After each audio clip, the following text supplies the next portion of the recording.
Welcome back, everyone. We are continuing the Great Northern War. I believe this is the last actual part.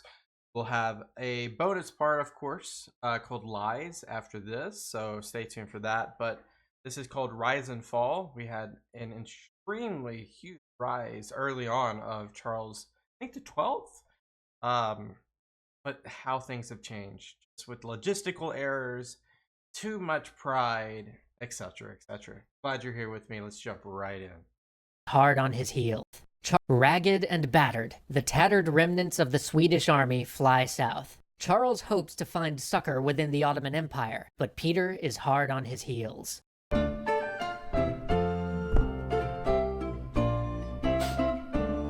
They should honestly just cut, like I said last time, cut their losses and go back home. Nearly starving, suffering from the heat, the remaining Swedes raced south until they arrived at the very border of the Black Sea. But as the local prince haggled over prices for boats to ferry them into the Ottoman Empire, Peter overtook the Swedish rearguard. 800 were lost, only 500 remained. But those 500 made their way into the Sultanate. There they were treated regally, given food and drink, even allowed to set up an almost autonomous colony which the That's crazy. Ottomans helped them to build. But Peter did not relent. As his forces approached the border of the empire, he demanded that Charles be handed over. The Sultan, who was no friend of the Russians, Of course. refused, so Peter decided to force the issue. He would bring war to the Ottoman Empire itself. His army, augmented by forces from Moldavia, plunged towards Plough River, where they were rapidly cut off by the giant home army of the Ottoman Empire. For a moment, it looked as though Peter and his entire force might fall into the Sultan's hands. But where Peter and his subordinates had clearly lost the war, you might argue that they won the peace. Deftly using diplomacy to extricate his army, Peter was allowed to leave the Ottoman territory with his army intact for little more than an agreement to give Charles safe passage back to Sweden, and Okay. a handful of very minor territorial concessions. But this was not good enough for Charles. He pushed the Sultan to make war The guy that has no leverage at all in this entire situation is going to be like beggars can't be choosers. Currently a beggar. on the Russians. The Sultan had no interest in such a costly project. He was basically like, "We won you the right to go home, man. Just go home." Charles then decided to be the ultimate bad house guest and declared, "All right, I live here now." To which the Sultan He's squatting. replied, "Dude, come on." And Charles responded, "I will cut you." At which point the Sultan, in his infinite patience, said, "Look, I will give you 10,000 pounds if you will just leave." Charles took this payment, and then, like any bad house guest, said, "All right, I will leave if you give me 8,000 more." At my which point the God. Sultan was like, "Okay, time to call the sheriff," before remembering, "Oh wait, I'm the sheriff," and then promptly surrounded Charles's small force and threw him into jail. After cooling his heels for a while, Charles was, at last, allowed to return to Sweden. And it was at this point that good old Augustus the Strong, deposed King of Poland, returns to the spotlight. After having a good long think, he had finally decided, I have heard good things about winning. New plan? Let's try that. He was super excited about this plan, and, why wouldn't he be? It's a pretty solid plan. Anyway, he proceeded to basically roll Swedish forces back to the very borders of Polish-Lithuanian territory. So I'm guessing like he pushed back garrison troops, not Charles's brigade. Then, after a heroic last effort from the Swedish troops, he bottled them up in a fortress in Holstein-Gottorp, and, when no aid came to save them, he forced them to surrender. The last truly major army of the Swedes had vanished. So the dominoes began to fall. Russia, Norway, and Poland-Lithuania were already at war with Sweden. Those who had fallen out of the alliance due to previous defeats were now back in. Then the King of England got into the mix, under his other title as Elector of Hanover. Okay, so it's got to be George the First at that point. And then so did Prussia. So at this point, Sweden is basically at war with all of Northern Europe. Their resources are tapped, and the great armies that had swept them to empire were now shattered or imprisoned. But Charles was not deterred. Never one to surrender, never one to make peace. He raised what forces he could and kicked off a campaign in Norway. Oh my goodness. I thought we were coming to the credits at this point.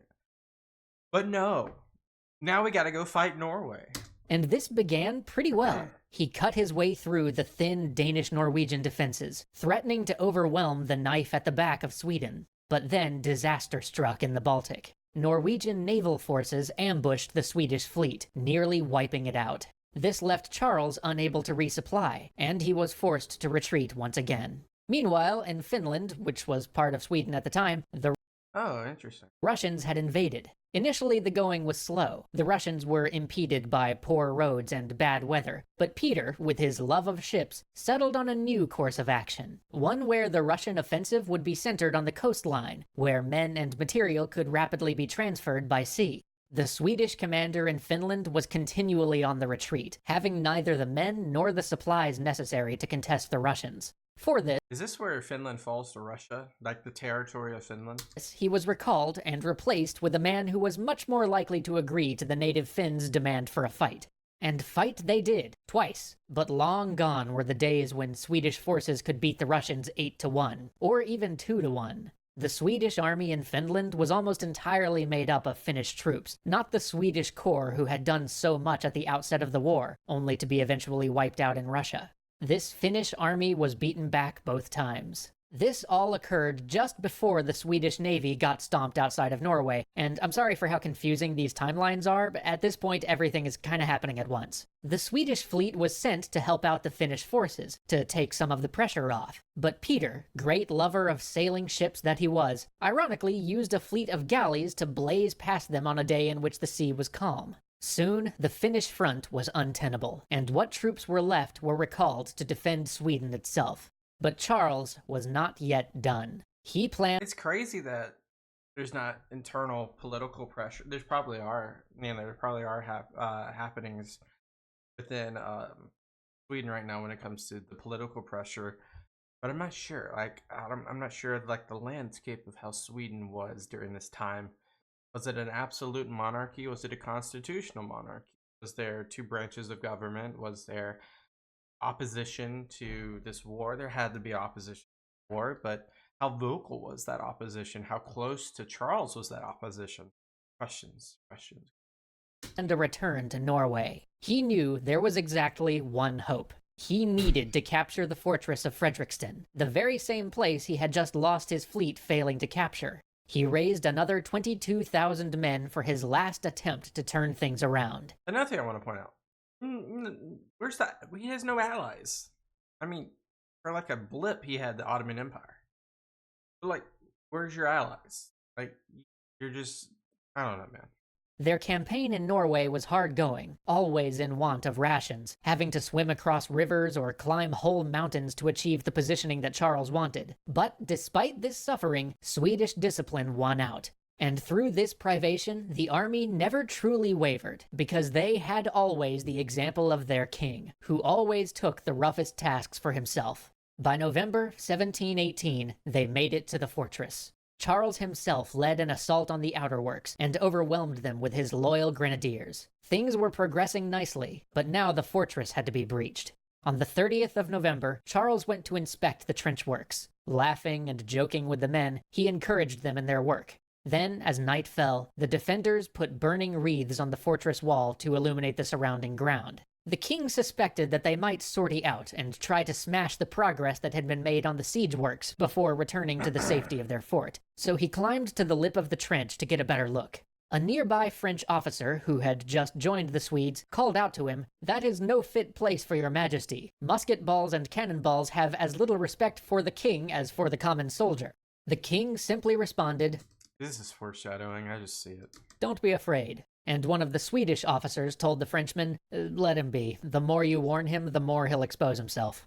The moon now washed the whole battlefield in a pale light. Soldiers worked, officers directed, and then there was a soft, wet sound, no louder than that of a rock gently dropped into a pool.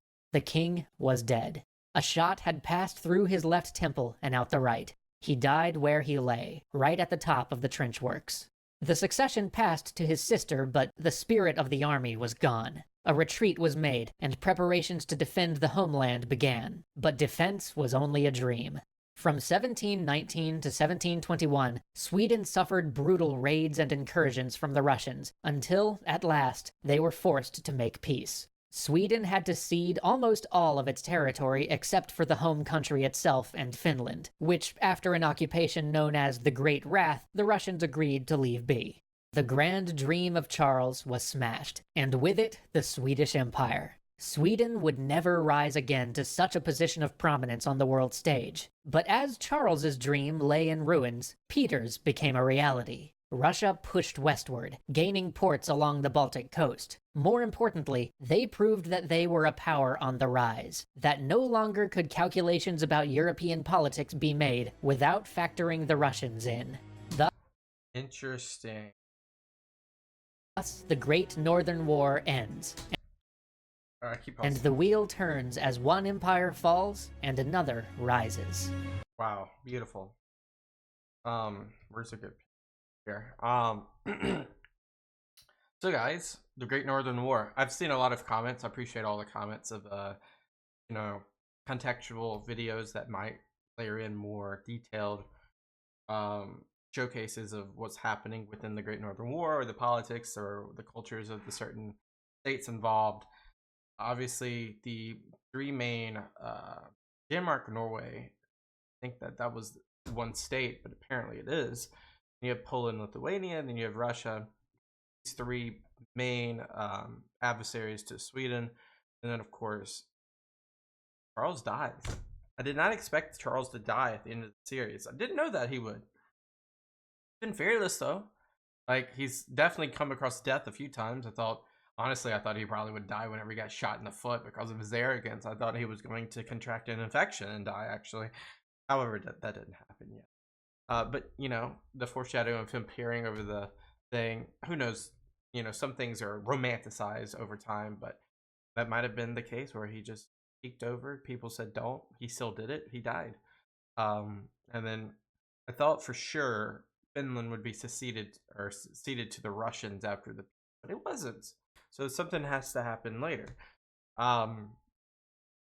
Yeah, crazy. We have the lies episode next, which is more or less filling in the gaps. If you guys have any video suggestions that relate to the Great Northern War, please down below. I'll catch you guys next time. Peace out. Have a great day. Bye-bye.